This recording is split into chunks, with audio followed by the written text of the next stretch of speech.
genealogy resources at the Fort Worth Library. We've been having a lot of discussion in some of our groups about, well, why do I need to come to the library, and can I do anything without coming to the library? And Suzanne's going to talk about what you can do here, what you can do at home. She's going to talk about those great collections that maybe you didn't know about, maybe you hadn't heard of, and she is going to talk about how you can access those records at home. And you do know her from the genealogy department downstairs. She is also a speaker and a presenter, and she's a great researcher and genealogist, and she keeps us at Fort Worth GS right on track, and we love her, and we miss her when she's not here. So Suzanne, I'm so glad you're here. Come forward. Give her a big hand.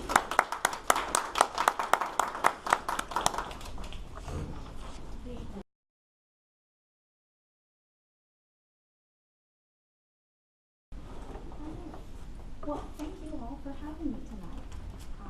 I'm not at 100%, but we'll work through it.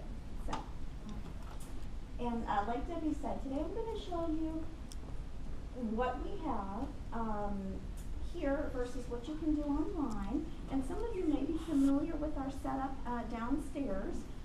We've done some reorganization, and I encourage you to come visit us if you haven't been down to see us lately. Everyone should know this, right? With getting started, you always want to begin with yourself, work your way backwards in time. It's too tough to try to find someone famous like Napoleon and then work up to you.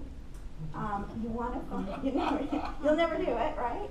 So you want to find out as much as you can by interviewing all of the older family members, looking for information from your family scrapbooks, Bibles, and photographs. So kind of do all of that before you're planning your library trip. What are we trying to find in all of the resources downstairs? This is an idea of what you can find at the library. An ancestor's date and place of birth, date and place of marriage, date and place of death, the names of children, their birth dates, marriage dates, military service. Okay, so here's our unit. This should look familiar to most of you. I hope you've had a chance to see us, but we always have we have these great big tables where you can spread out all of my bookcases. I don't know if that's pointing, not really. My bookcases are going to be all along the back row here, back there. There's always someone at the reference desk to help. Okay? So we encourage you to come on downstairs, maybe before one of your meetings. Okay. So what's within all of that I showed you? We have over 40,000 volumes. Our emphasis is on Texas. It's also on the southern and midwestern states, the 13 original states. We have family history books and local histories, genealogy magazines. I have popular ones like Internet Genealogy. We have some more academic ones like TAG, the American Genealogist. We have Lineage Society books, such as the DAR Patriot Index. So this will give you kind of an overview. Now, in addition to the southern and midwestern states, we have all 50 states. And in Texas, we have all of the counties. I don't, like, let's say I don't necessarily have everywhere in Alaska, okay? But for Texas, we have it pretty well covered. Okay, any questions? All right, how are you going to find all of that stuff? All of our books and resources are arranged by Dewey Decimal Number. Most of it is by location. So if you can figure out where your ancestor was living, there's going to be a Dewey Decimal Number for that place, for example, Fort Worth, Texas, and then you can just sort of browse the books there. In addition, we'll have a separate section, which I'll show you in a little bit for some of our international resources. The World War, Europe, World War II is going to be more, there'll be a separate number for that in 940. Our family history books will have a 929 call number, but the vast bulk of it is arranged geographically. Okay, now, in addition to all 50 states and all the counties in Texas, we have limited materials on foreign countries. In regard to, foreign countries, it's going to primarily be Great Britain and Western European nations. That's going to be the bulk of it. I also have quite a bit on Canada, and we've been increasing what we have on Mexico. So we're kind of looking to actively expand on all of that. Oh, great, thank you. I'm going to put your back up. Oh, thank you.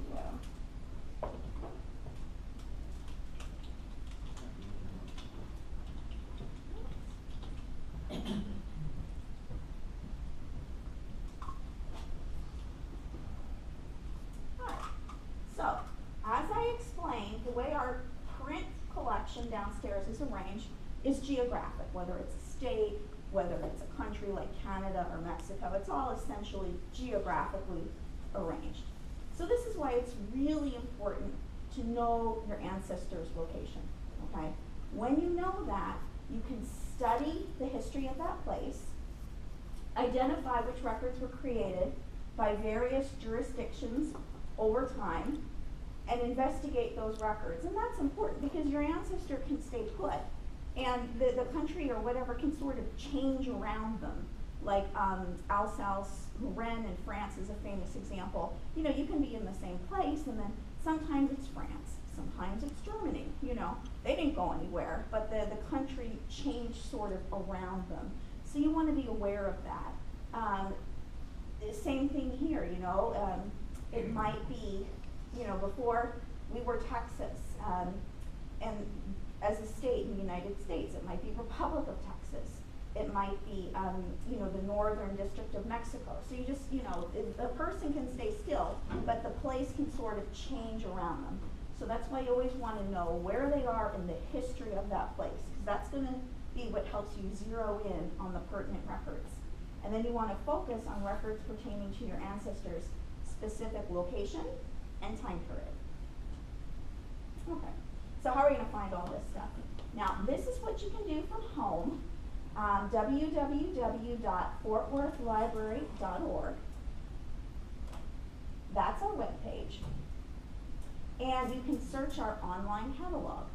You can do this from home, you can do this in the library. You can prepare in advance for your trip. You know, you can put in, let's say, Parker County, Texas, and take a look and see everything we have in Parker County, Texas, and kind of, you know, get an idea of what you want to browse through before you make your trip. You don't have to, but you certainly can. And the way these catalog, online catalogs function nowadays, you know, you have the big white box in the center here. It's sort of like a Google box, and you just put in the keyword that you're looking for, whether it's Tarrant County, whether it's the Allen family, and then you're going to see all of the items that pertain to that. Now, when you put in something like Fort Worth or Tarrant County, you know, you might want to like eliminate children's books, you know, so this way you're not getting, I don't know, like a children's book about, you know, Stephen F. Austin or something like this in with your genealogy records. And you can do that by going to more search options and by selecting genealogy. And that'll just limit your search to what is in our area downstairs. I had put in Tarrant County, I had limited it to genealogy, and now I'm going to get my book listings, and it'll say, you know, what all is there. I think in my example here, it's showing marriage records. The first one that came up was Tarrant County marriage records. So. Once you have that, all right, so I have my little record here, right? I want to click on the title, and then I want to click on, this can be tricky. There's a little radio button, and you can click down here to see the availability. Sometimes that's a little hidden. So if you're fiddling around with this, you could always call us. We can help you over the phone. If you're working on a computer in our unit, you can come get us. Because I find that sometimes people don't know to kind of click there to see the call number. But that'll get you the Dewey number, and then you can just go to that area on the shelf. For Tarrant, it would be 976.45315. All right, so that's books. In addition addition to books, we have over 9,500 rolls of microfilm, 180,000 microfiche, and several hundred maps. And the microfilm and the microfiche are going to be in that catalog along with the books as well. The maps we can help you separately. Okay, here's our microfilm readers. So if you haven't used one in a while, the new ones are really great. The image is really quite clear.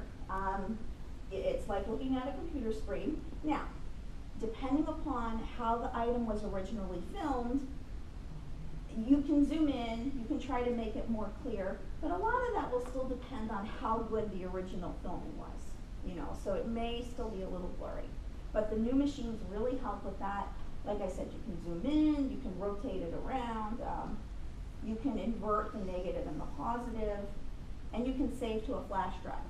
So if you bring a flash drive and you find something on microfilm, you just save to the flash drive, save to the flash drive, and then you take your flash drive with you with all of your images. You can also print them out. They're 15 cents a page. But I think it's great just to save them, you know, and then you can print them out at home if you wanted to. All right, here is our genealogy, history, and archives page. This was getting into all of the different, you know, databases and items that we have. We have a lot of databases. We have Ancestry Library Edition. We have HeritageQuest, America's Genealogy Bank. There's really quite a few. Ancestry, yeah. These are the ones that you have to be here at the library to use? Some of them yes, some of them no. Now, all of them you can use in the library. So everything here on this page you can use in the library. Not only can you use it in this library, you can use it in any Fort Worth library, City of Fort Worth library, okay? However, the benefit to coming down here is that we use it more often and we can help you maybe a little better. And you'll get a little more time on our computers. But in addition to using them here, some of them allow you to use them from home, not all of them. That really varies. It's sort of a price consideration. It's one price to purchase it for in-library use. It's more expensive, of course, for the remote access. Some of the companies like Ancestry, they sell us a library edition, and then if you want Ancestry at home, the Ancestry company is going to make you purchase that. They do that in order to encourage home subscriptions.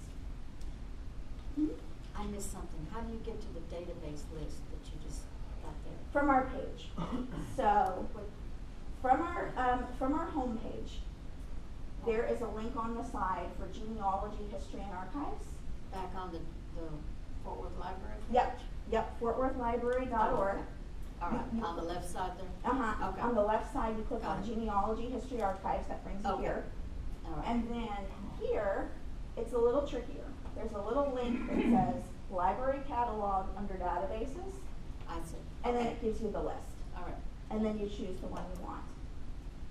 Okay. Now, Ancestry, as you know, the most popular, available in person at all of the Fort Worth library locations, City of Fort Worth. There's 200 plus billion images, so they say, and I believe them, because there's a lot. There's 7,000 unique databases or subsets that they've created. Yeah. Does the library edition include Europe and other countries? It does. Now, it does. It includes European countries, and primarily Great Britain. You know, they have the Australia Census. Quite a lot Mexico and Mexican records I always see being updated. Now, the Ancestry Library Edition is going to be different than what they sell you at home versus, you know, the Ancestry subscription or the World, you know what I mean? They have the different price points. What they told me when I asked them is they said it's about 70 to 80% the same and about 30% different. And they do that to encourage everyone to purchase their product. So they make the library version 30% different. They make the home version 30% different. So there will be international records here. Is it exactly the same as what they sell you at home? I don't think so. I think they make it a little bit different just to encourage.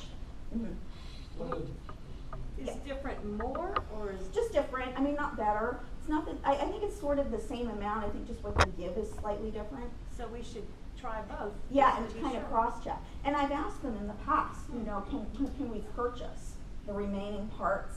And that's when they said, well, no, because that's how we encourage. It's sort of a carrot to get people to buy the home subscriptions. So, because sometimes someone will bring to my attention what's different. It's not a lot different, though. Yeah. Suzanne, are you saying that the data is the same, or the data may be restricted one place and not, in other words, you may not have access to all the data at one place or one or the other? Exactly. Yeah, they told me it's about 70 to 80% the same. The product they sell to libraries versus the product they sell. There's an ancestry institution. There's the home version. Although honestly, So if you looked at home and you didn't find it, you could still go to the library and you might be able to find it. exactly. Or vice versa. And vice versa. And it's large either way. I mean, either way, they're giving you a lot. Yeah. If you do find something on the library version and you have a home subscription, will it transfer? You can email it to yourself, and then I would think you could add it to your family tree. But the library version is meant to be used by a lot of different people, and you can't really customize it or save to your own personal tree. That's why they have the home subscription. The home subscription is a little bit more for building your family tree and adding your documents, you know, but then if you get into that, you have to commit to paying that fee every year to have them host your stuff. But it will download to a flash drive? Yes, you can save the document. I've done it. You can save the documents to a flash drive. You can email them to yourself. One other thing Yeah. I mentioned right quick, you said a yearly cost. I only pay monthly. Oh, that's great. It's Okay. $20 a month, Oh, great. and you can start it and stop it anytime you want to. Well, and another thing too, if you have your own, well, you could even do it on one of our computers, but if you have your own tablet or laptop, you can use our wireless, and you can log into your own personal Ancestry account in the library. And I've seen people do that too. Or on their phone is maybe more common. I've seen people sitting at a library computer and then checking it against their phone, you know. Okay, so here's Ancestry Library Edition. They may have changed it a little bit since you've used it. They're always sort of tweaking the design. It includes a lot of stuff. Amongst the most important, in my opinion, census and voter lists, birth, marriage, and death records, military service, immigration, and travel. Now they have a lot. They have more. You can find obituaries, you know, things like this. Or links to where you might find an obituary. I shouldn't say you can find an obituary. You can often find a link to maybe one. Okay. All right. So my search example, if you haven't used it in a while, I just put in Edna Wegener in Richmond County, New York, USA. That's my grandma in Staten Island. And she comes up, there's a lot of different records for Edna Wegener. And the one I'm going to show you is the 1940 census. She's 19 years old. This is right before she gets married to my grandfather. So here is my census page. And my grandma is the entry highlighted in yellow that goes across. But in 1940, and I know you guys use the census a lot, I like 1940 because they collected a lot of information about where the people were living, not only in 1940, but they asked them in 1935, were you in the same house or the same place? The same place is the same town versus the same house. I mean, it could be an apartment, but you know, the same actual, the physical dwelling. Because in the think about what's happening, 1935, the Great Depression, people are moving around. You know, maybe renters, they're moving, you know, maybe people, you know, got put out on this, I mean, all sorts of stuff happened. People migrated. And it asked, you know, were they working? How many weeks a year did you work? Did you work in your normal industry or occupation? And then of course, it gives the address. Now my grandmother in 1940 was working 19 hours in a ribbon factory because she's saving money for her wedding. She's still living at home. 2 of her brothers have graduated college. High school.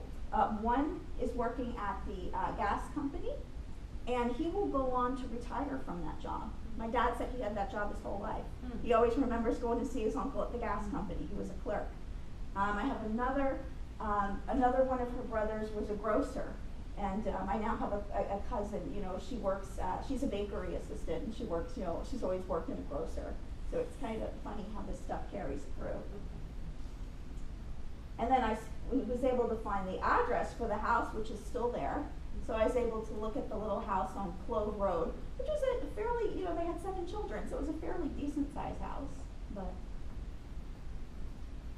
yeah.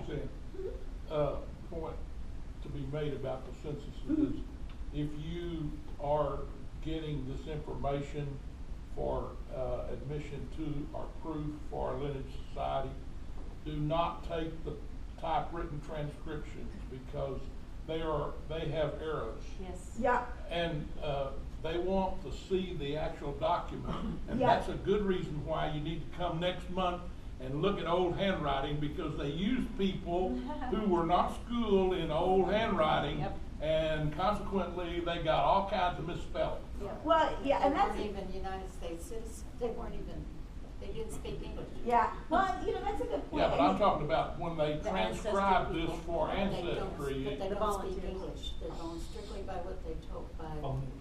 Some Yeah. of them don't, some of them are Mormon missionaries. Yeah, well, and this is a really good point, because this here is what he's talking about, this sort of transcription of what's on the census page. You always want to look at the original document. Now in 1940, they made a little X and a circle, and they're saying who in the household answered the questions. Sometimes they get it wrong, sometimes they might guess. It was interesting, I think it was my grandmother's mother who answered the questions, in 1940. So you'd say, well, she would know. I mean, she should know her children, their ages, where they're working, whether they're in school. But you always want to ask yourself, should the person reasonably have known this? And you're right, with the transcriptions, it can vary between company to company who's doing the indexing. I have a grandparent, an Ivy Laugh, and gosh, she just doesn't show up in 1920, and I know she's there. So I cross-checked her in Family Search, and they had LACH, but it's an English name. It's just supposed to be Laugh. But the person who did the indexing got it so far wrong that they don't even appear. And so you have to ask yourself, who did the transcription? Do you remember when they were, there was 30 and 40 came out pretty close together. There was a big race, and that was the beginning of the digitization age. Oh, yes.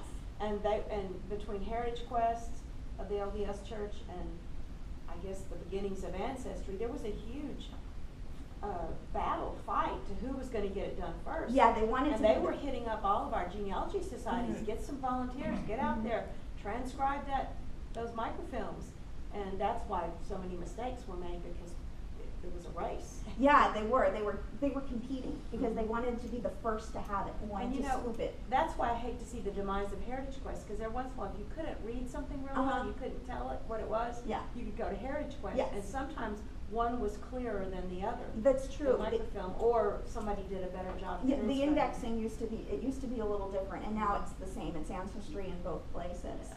However, just because you've looked in Ancestry and you've looked in HeritageQuest and you've looked in Family Search and you don't find them doesn't mean they're not there. So this is when you want to come down and use the actual physical microfilm, put it up on a computer and go line by line by line. Or some people, may like to try to browse through a computer. I think it's a little easier to go through a roll of microfilm if you know generally where they are, honestly, for me. But there's not a wrong way of doing it. But that's why you always want to go back to the original. And if you're just not finding them in the digital copy, because there could be many pages, I just say, take the microfilm and put it up on the machine and go through it. And we do have Texas. Now, we don't have all of 1940 on microfilm, but we've been steadily adding to it every year. All right. Now, in addition to the census, they're going to have military records. Now, when I say military records, the originals are going to be at the National Archives. They're going to be at the place who created them. Having said that, you know, things have been digitized and placed online. US World War II draft registration cards. What I like about these is they contain the ancestor's name, place of residence, mailing address, date of birth. The one I'm going to show you is the 4th registration, conducted in April of 1942. Okay. And my example is Logan Wilson, and he's in San Francisco. All right, so here's his draft card. And we find out that when he had to register for the draft, he was unemployed, 53 years old, and staying at the Palm Hotel. And he had previously been a sales manager. So they are making an unemployed former sales manager who's 53 years old register for the draft. They made everybody register.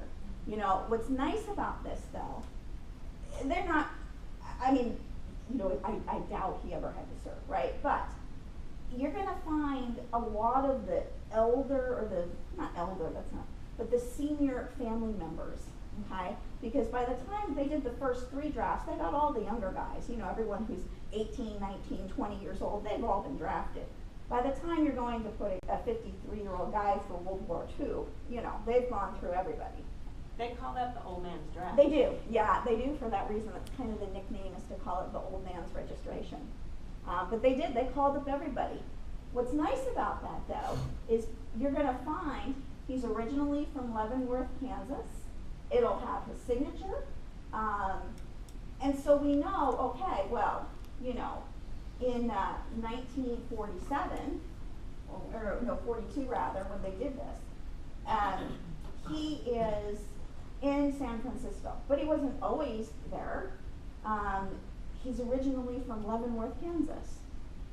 So now we know if we're looking for this Wilson family, you can go from San Francisco back to Kansas. Once you know the location and the time period, you're going to search through those records.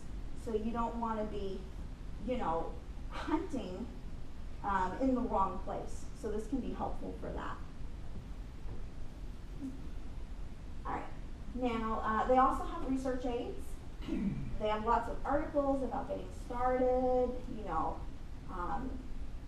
real interesting articles about the census, beyond the basics. They had a cute one. Let's see. Yeah, how to find your black sheep. And I like this one because your black sheep person, heavily documented. they did a lot of bad stuff, right? So they're in the newspaper, or they might be in a prison record. You're going to know a lot about these guys. So this can be fun to do, you know, 10 steps for tracing that black sheep. Because the one thing they were very good at was getting themselves recorded. And, you know, they'll give you, they call it, they left behind a substantial paper trail. So it gives you an example of all of these, you know, fun places to look that you might not have tried. Alcatraz records, all sorts of neat stuff. And they have all different, you know, collections, and they have these aids on various topics, but this was sort of my favorite. Okay, now, in addition to the census, the city directory is great. We have the actual books for Fort Worth in our unit downstairs. You can find residents by street address or alphabetically. And what's nice about this is you're looking for residents. So that's going to help you find who's living at the address. It enables you to find renters. You know, you look through it, a tax record, it's a property owner. Here you can find a renter.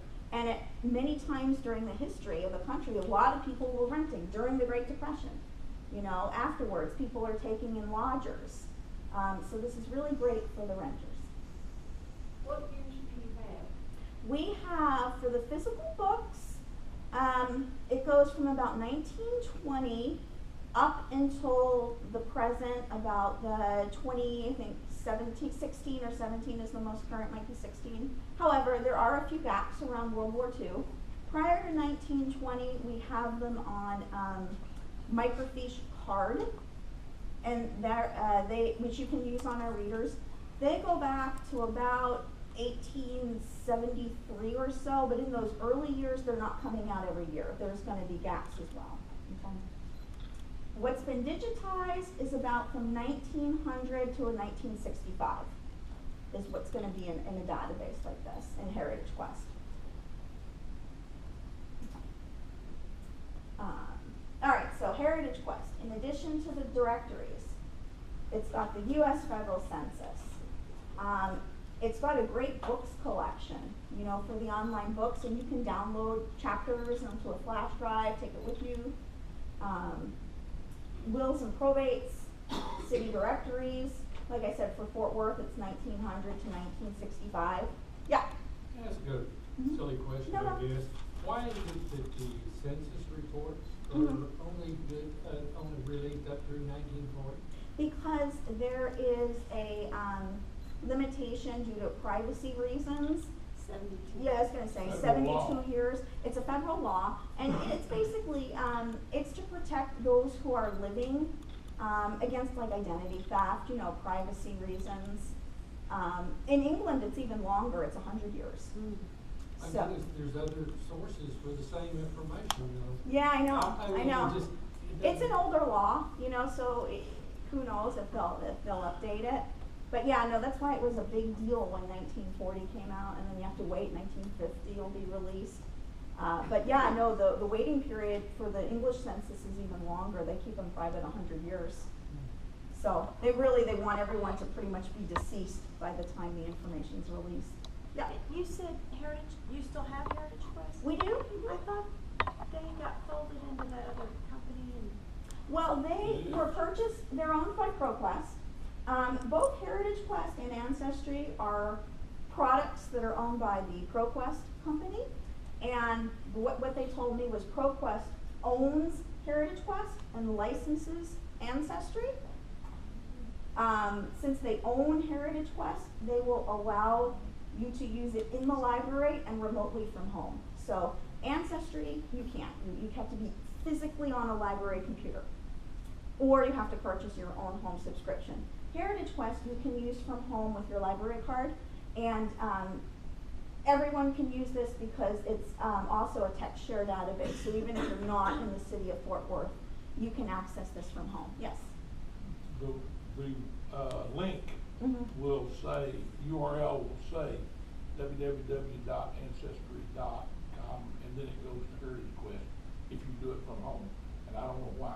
Oh, that I don't know. That I'll have to report to Marilyn. I thought, I had heard Marion, that yeah. they bought them, the guys Yeah. at the National Archives told me that HeritageQuest was bought by Ancestry, and I knew they were owned by somebody Yeah. else at the time. I thought it was It's- Find My Past. I thought they bought it. Well, I could always ask Marion Valentine, our digital librarian, more of the specifics. But my understanding is yes. I don't think it's different. It's ProQuest purchased, they license Ancestry and they own HeritageQuest.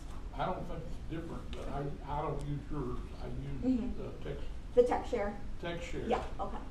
But it still comes out saying ancestry.com. Okay. It's first of the URL. Okay. But you don't ever see it, you Yeah. just click on what you're looking for Right, and it comes up. right, but right. Yeah, no, they did get folded in, so. What is ProQuest? It is a company that sells database products to libraries. So it's not a subscription. No, it's more like, it's a company. Another one is EBSCO, another one is Gale. You know, just like, I don't know, the Encyclopedia Britannica, you know, sells encyclopedias. ProQuest sells this sort of stuff, so. Yeah. What is Freedman's Bank record? Oh yeah, the Freedmen's Bank. Okay, now this can be very helpful for African American research. after the Civil War, a lot of the freedmen, you know, the former slaves, are going and creating bank accounts for themselves and for their families and for their children, because now they need to have. Now, a lot of people who didn't previously are requiring a system of banking. And so what they did is they're going in and they're getting their accounts set up. What's interesting about this is they took in some, it's not like today when you walk into the bank and it's, you know, they don't really need to know that much about you. They asked a lot of information. They got descriptions of the people. You can find out the wife, the child, where they were living. So there was really quite a bit of information. So it can be very helpful to genealogists. It's not like, you're not really going to find account balances and financial information. It really is like personal, you know, like people information. The husband, the wife, the son. Like I found an example of one man, he's opening an account for himself and his wife, and then they have a 1-year-old, he has a 1-year-old son, so he's opening up an account for his 1-year-old son. I don't know, like when I was little, my dad brought me into the bank and set me up with my own little children's bank account. You put your little quarters in the book, and you know. So, but for back then, you know. Well, and they also took out loans too to Yes, start yes. businesses and stuff. Yeah, all sorts of, you know, to sort of, like I said, people who maybe previously were outside of the banking system are now sort of brought into it. How about the US serials? Now, the U.S. serial set was by Congress, and what's neat about that is back in the day, if you had sort of a need, you could just directly petition Congress. Nowadays, you would go through a federal department. You know, you would say, I'm destitute, I really need help with this. The reason why I'm destitute is X, Y, and Z. I'm ill, I can't work, I've injured myself. You know, this is before you have workman's comp, before you have Social Security disability. So what they did is they would just directly petition Congress and say, hi, I'm so-and-so. I need some help, please consider my case. And they would evaluate these things on an individual basis. So you can really find, and people, you know, maybe they're trying to make their case better to, you know, to receive some sort of aid. So they're going to give a lot of information about themselves to sort of persuade. So that's always fun to know that you could actually, I mean, nowadays, you could say, hi, I'm having some trouble, and just walk into Congress. You know, they refer you, so. You essentially can throw yourself. Yeah. The Revolutionary War pensions from HeritageQuest have been expanded. They used to only have the selected records.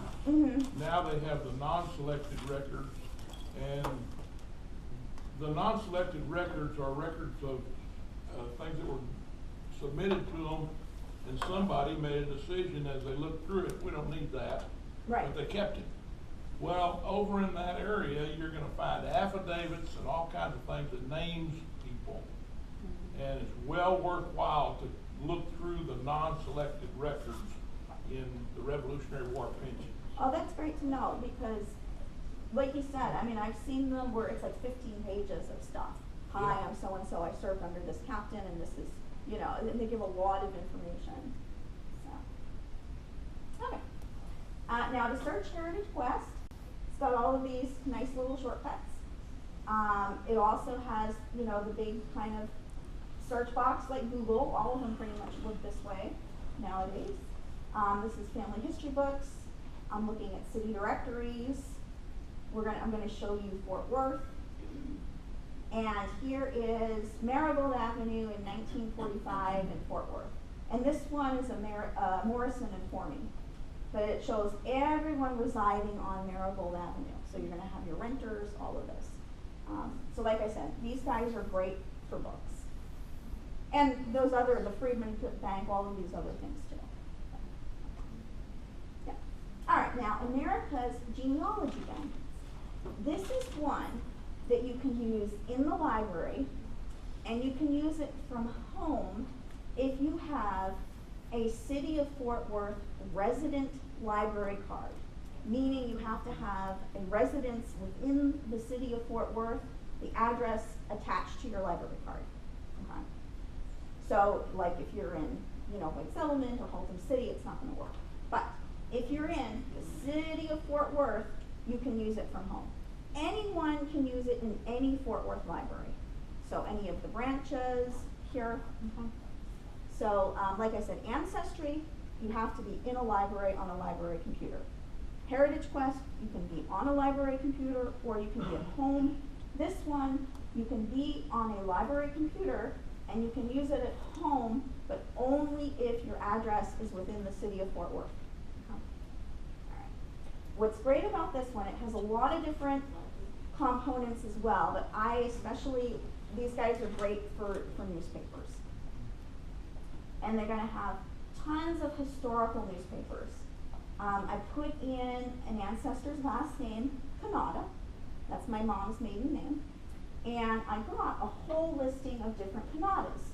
The one that struck my interest was number 2, an Antonio Kanata, and something to do with fencing. So here we have, and this is what? This is, 1819, the Boston Repertory. Antonio Kanata is pleased to announce the opening of his fencing school, and he's going to train gentlemen in the fine art of European fencing.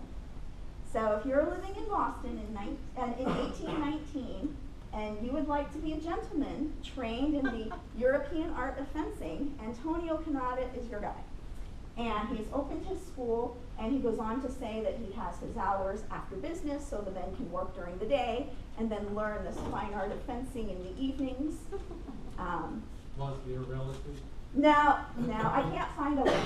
So of all the Kanatas, we don't have any in Boston, and I can't find a link to him. Who knows, right? But, and I also can't fence. But this just goes to show you, you can find some really fun stuff in the newspaper. You can also find that, the black sheep might have made the newspaper. I found one article about a woman who had shot her husband in self-defense, and he had died. And the problem with that is that's how her first husband had also died. So he was the second one to have been shot, and that's what made the newspaper. So, yeah. So you can find women too, Okay. Now the digital archives are our digital archivist Janet Hill is going to be more knowledgeable than me about this, but we are pleased to announce we've had a digital archives and we've been focusing a lot of effort into expanding it and enhancing it. The collections focus on our regional history with particular emphasis given to Fort Worth and Tarrant County. The city of Fort Worth municipal history and records are highlighted. There's over 17,000 items representing 45 collections, and it could even be more at this point. They're always adding new material, and it's free to search. So this is also available from our, we went to our library page, and then we went to our genealogy, local history, and archives page. You click on digital archives. And here is an example of the different collections. It also has a very easy URL. Oh. It's FortWorthTexasArchives.org. FortWorthTexasArchives.org. See, so they're making it even easier. Okay. Some of the collections that I think genealogists might be interested in. There's a lot, but they have the mayor and council proceedings for the city of Fort Worth. So if you want to know the what's going on with the city business, if your ancestors were involved, it's very interesting to sort of track that. The Federal Writers Project. There's a historic photograph collection. The Tarrant County Black Historical and Genealogical Society collection is represented. The Tarrant County Original Land Grants. Tarrant County Tax Rolls. Now you can often use tax rolls as a substitute census. If someone's paying a tax or has enough property worth taxing, they're going to show up. So if you can't find them on a census list, we'll pour them in a tax roll. Okay. Do you know how far back this tax roll is? Not off the top, they go back, oh gosh. At least to 1900, do you know off the top of your head? How far back the tax rolls go off the top of your head? I don't know for the tax rolls. I think it's at least 1900. I know for mayor and council proceedings, Mhm. right now online we have 1895 and 1898. Okay. But we are about to start doing those more rapidly. Mhm. So more of those will start going up. One collection that's not listed up there that is a fairly recent addition that personally has been really interesting because I've found some family members listed Mhm. in it is the local history pamphlets collection. Oh, yeah, yeah. Because there are a lot of programs for plays, musical performances. That's how my aunt was in the Yeah. Greater Fort Worth Youth Orchestra. Yeah. She was in a program. But there are a lot, it goes all the way back to the history of Fort Worth, but there are all kinds of like Rotary Club directories, Fort Worth School District documents, little pamphlets and things, all kinds of interesting ephemera that list a lot of names, and I've full text indexed all of those. So even if there's just a blip of a mention. Yeah. Great. Yeah, and then that's something, you know, like that with the pamphlets where you're gonna see, like you're getting a snapshot into the community life and what people are doing within their community, and their involvement. And that's nice too because you're putting, you know, not that birth, marriage, death, and dates, you know, this is great, your vital information, but it's nice to also add in some of these stories and other information that you would get from a source like that or from a newspaper article, you know. Now, the example I'm showing is the Federal Writers Project, and it was about the opening of a park. And so they've digitized the different volumes. Another one that Linda had asked me to show you was the Abby Moran papers. Abby Moran was a librarian who worked here in Fort Worth, and what she did is when people would ask her different genealogy questions, she kept a file. So whenever they were researching a family and she did her research, she would kept a file about what she did. So it's about all of these different families that she searched over the years.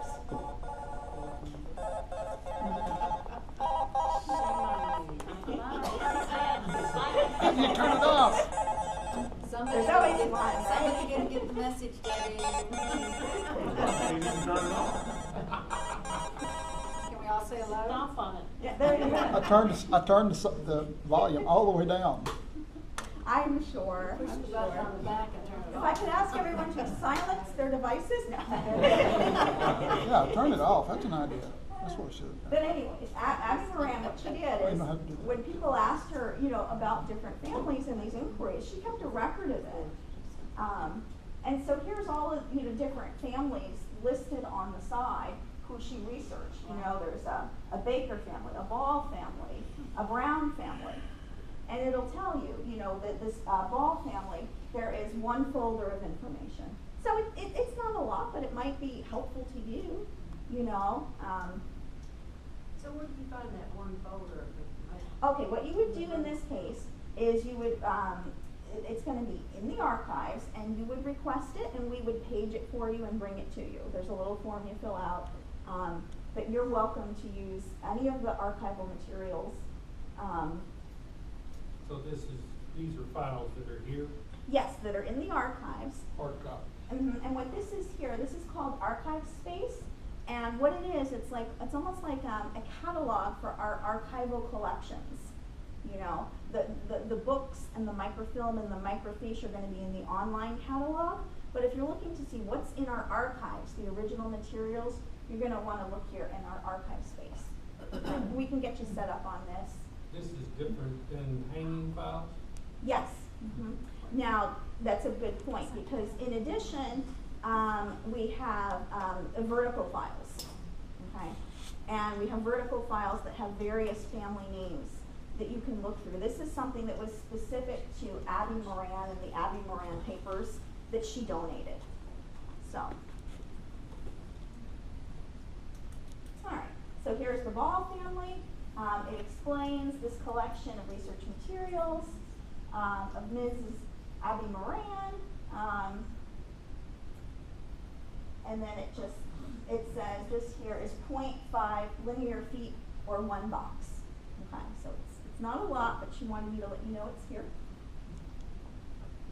Okay. And in closing, I just wanted to encourage you guys that all contributions to your family's history and genealogy are worthwhile and rewarding, and to come visit us, not to give up.